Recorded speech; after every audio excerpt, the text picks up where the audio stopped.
Hello ladies and gentlemen, this is the next video tutorial from this awesome project. So in this one I would like to show you how to paint leather, how to paint a non-metallic metal on a naked armor, and how to paint these fangs, tooth, horns, all of this. And I'm going to explain you how to paint them with a texture. That means that you don't have to use only stippling.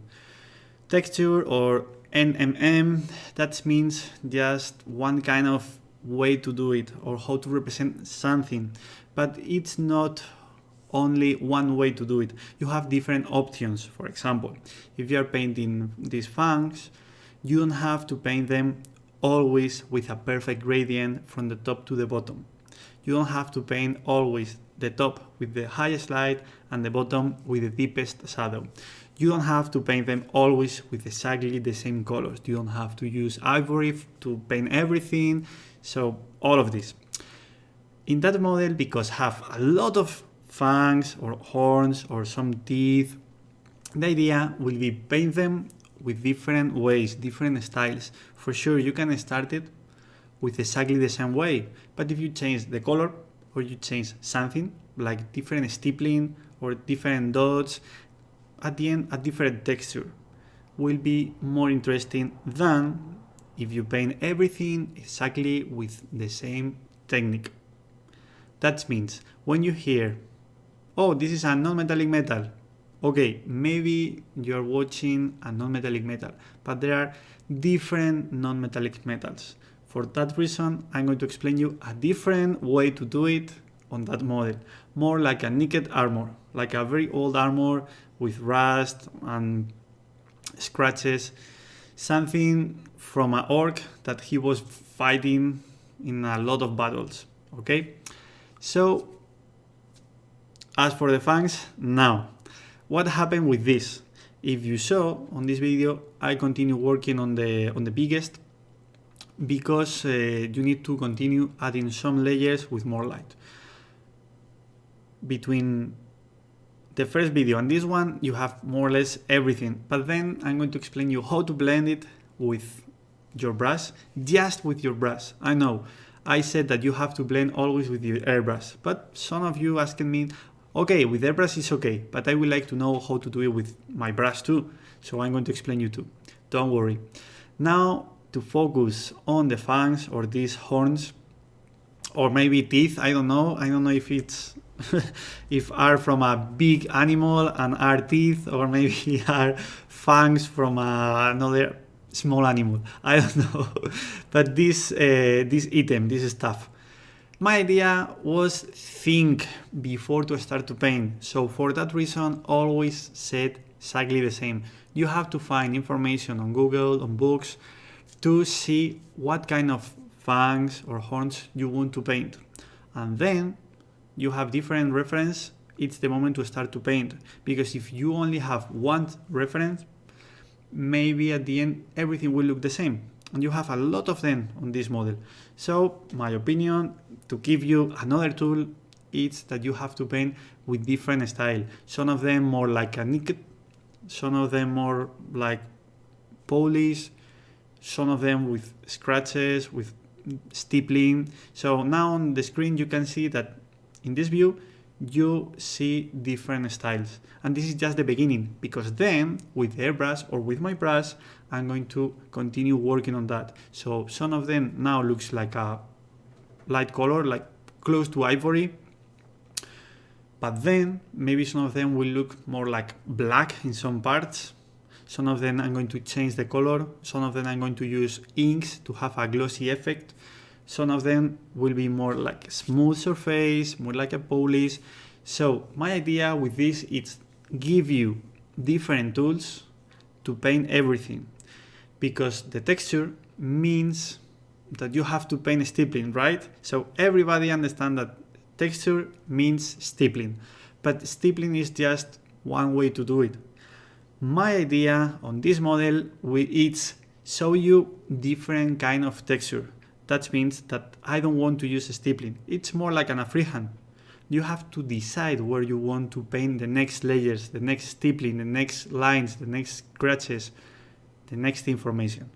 So if you understand the texture as a stippling, you will understand just one way to do it, but there are a lot of them. For that reason, if you check every bone, every fang on this model, you'll see that are completely different. And this is just the beginning. When you paint another stuff, like for example leather, you want to paint like a texture, right? But in that case, because I told you that this model is more like a 2D, like an illustration, not like a model, I tried to find information about leather, and then when I found something really interesting, I tried to represent something like that, like a freehand. Okay, then I'm going to explain you well at the same time I'm painting. But now, as for fur, what happened about this? I heard a lot of people asking me about, hey Sergio, how you painted the fur? Because it looks really awesome, but I didn't understand well how you do it. For that reason, I thought that if I do zoom over that, will be really interesting to you.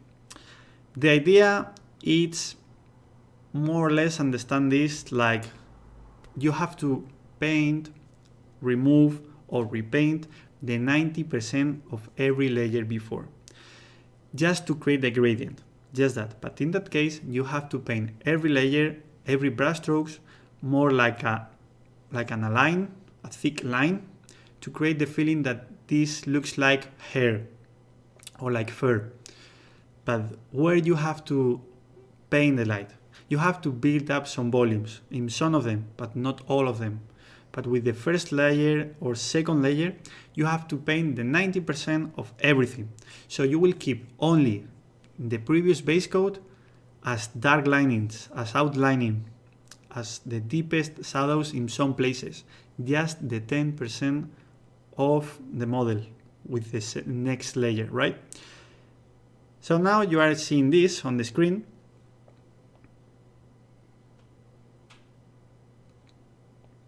It's like paint everything on this fur, less the outlining, practically, okay?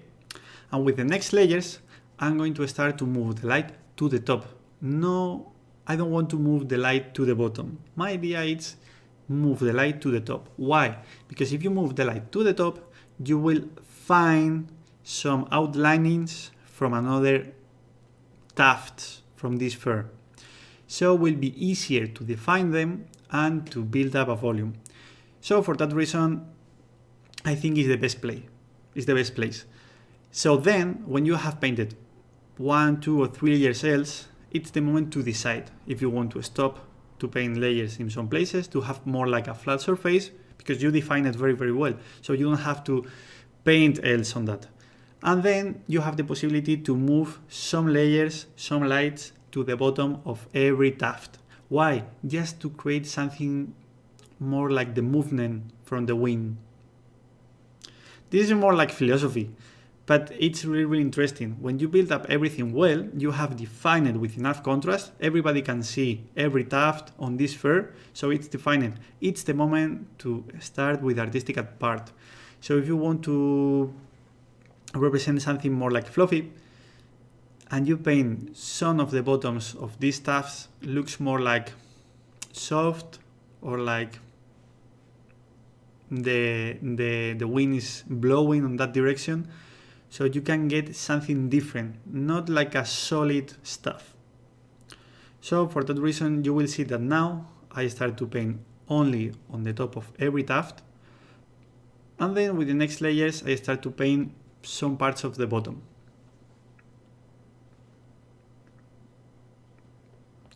Remember, when you are painting this, you don't have to paint everything exactly with the same layers. If you paint, for example, with 4 layers, and you have painted 4 layers on every tuft, at the end it's like you didn't paint it with enough information, because everything will look the same. So you have to flip this idea, and you have to paint 5 or 6 layers else on some parts. Some of them, just where you want. The top or some randoms, it's okay, because you have defined everything. So you don't have to paint the next 2 layers in the same places. It's just random, some of them. Or Then with your brush or your airbrush, you will blend over some places to bring down some of these layers, to have in some places less information, but enough to see completely defined with the outlining.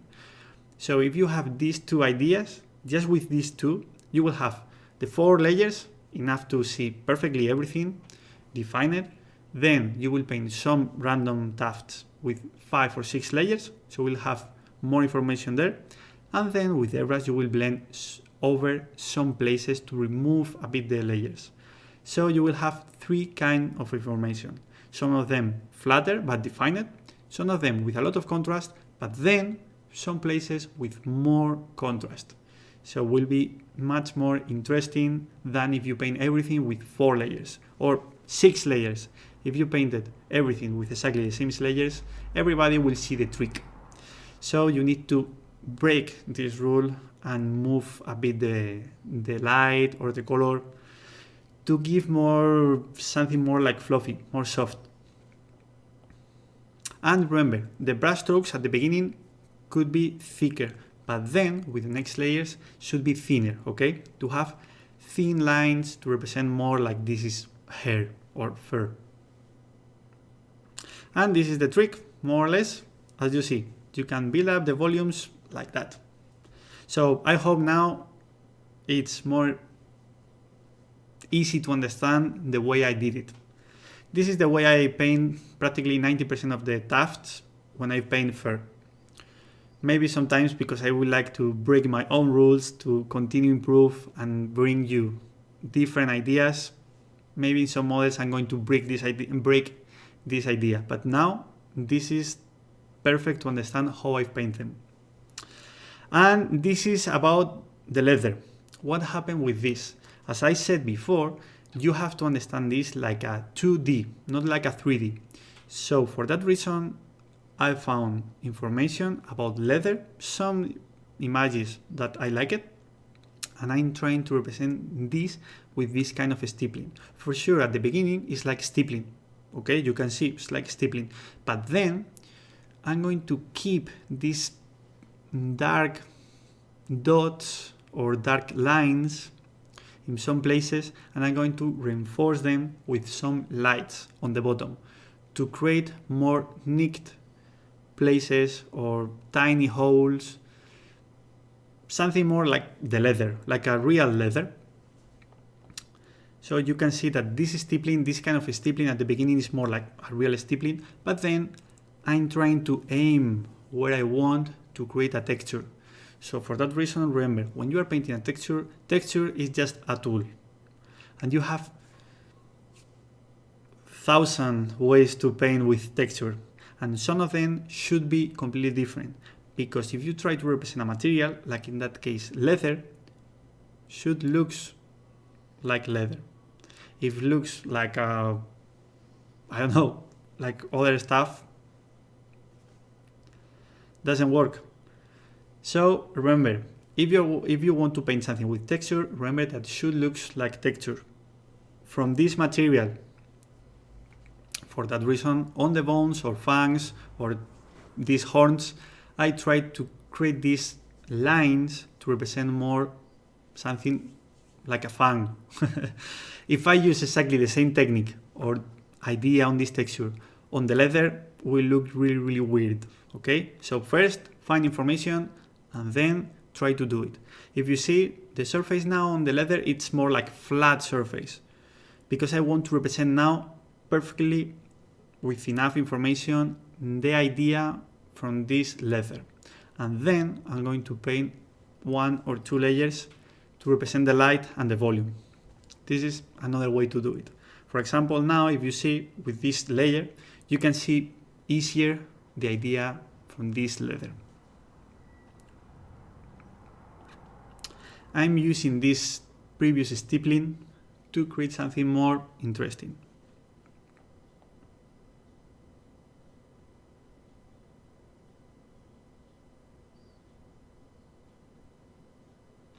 And I'm moving the light, in that case, to that place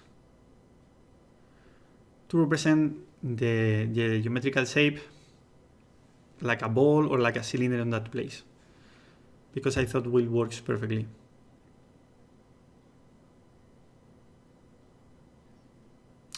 And as I said about textures, remember, at the beginning you can paint with something thicker, but then, as you see now, you have to paint super thin. Maybe in some places you need to add some layers to paint more area because you made a mistake and you want to fix it, or because now you feel that you need more light there and you will paint more surface. But if you want to paint dots or lines, like scratches, something like that, thinner, as thinner as possible you can.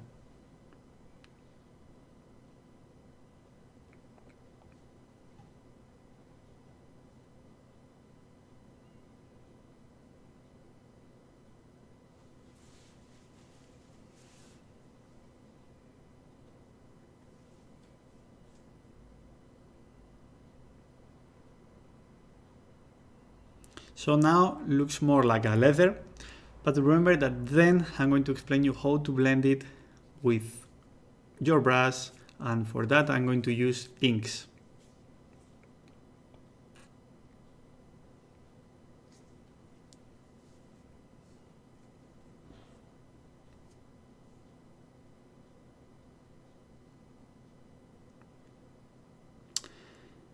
So that was the leather, and I hope you have enjoyed watching that. And now I'm going to explain you how to paint a naked non-metallic metal on this part of the armor. For this, I'm going to explain you a different texture to represent something different, just to give you more ideas, more tools, and more information to understand, to learn, and to paint your models. Remember, this is your hobby, so you have to enjoy painting your models. And I'm giving you, in this video tutorial, a lot of ways to paint texture. So now, next time, you can say, okay, Sergio, teach me how to use the texture over everything. So in that case, you have to paint like an stippling as beginning, okay? As I explained you at the beginning of the video, or leather. But in that case, my idea with this metallic metal, non-metallic metal, will be that I would like to represent that the scratches remove the rust or mud or corruption on this naked armor. So I'm going to paint everything with a low contrast, and I'm going to keep the highest contrast only to the end. So now we want to create these scratches, punches, everything to look more like naked.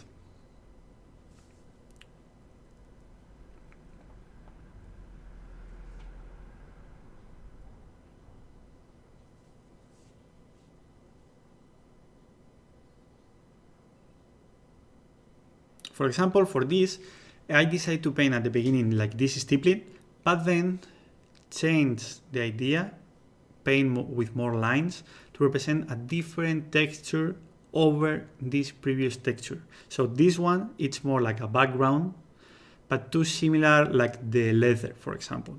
So for that reason, you will see that now I start to define with lines, and I focus more attention on this with these thin lines, for example, like that, okay? To create a new texture, different material. Remember, the most important to have texture on your models, you have to represent, if you have 3 or 4 different materials and you want to paint them, all of them with a texture, all these texture at the end have to look completely different. If it looks the same, people will think that this is leather too, for example, or part from a fang.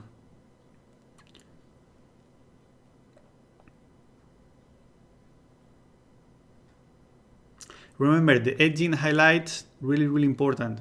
If you don't have edging and you need to define something, you need to draw it with an outlining or with a light lining, but you have to define it. Can you see I'm painting with these thin lines to represent this texture?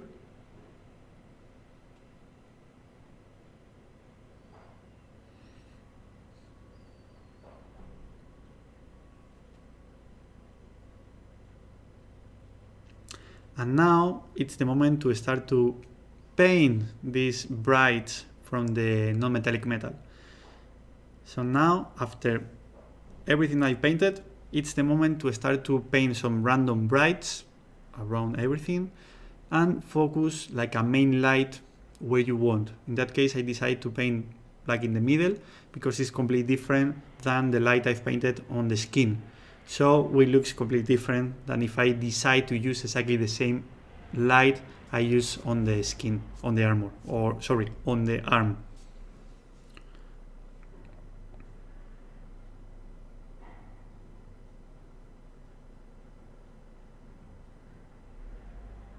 So now after this, you know how to paint a naked non-metallic metal on your armors. This will be a way to do it.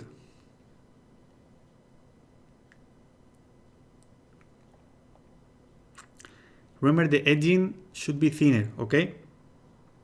In some places I've painted with a thick dot or thick layer because I want it, but the idea is the 90% of this or 80% of this should be thinner. If you paint them, all of them thinner, maybe it looks artificial, looks fake, because a warrior never will have exactly the same perfect scratches. So have to look like a scratch.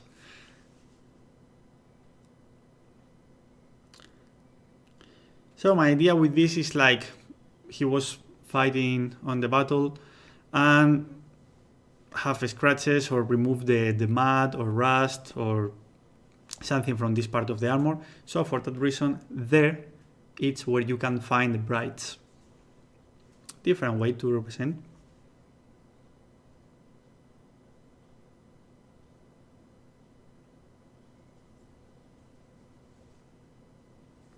Remember, when you are painting something tiny, with less layers it's enough. But when you are painting something bigger, like this bust, you have to paint with more layers to create an easy gradient to blend.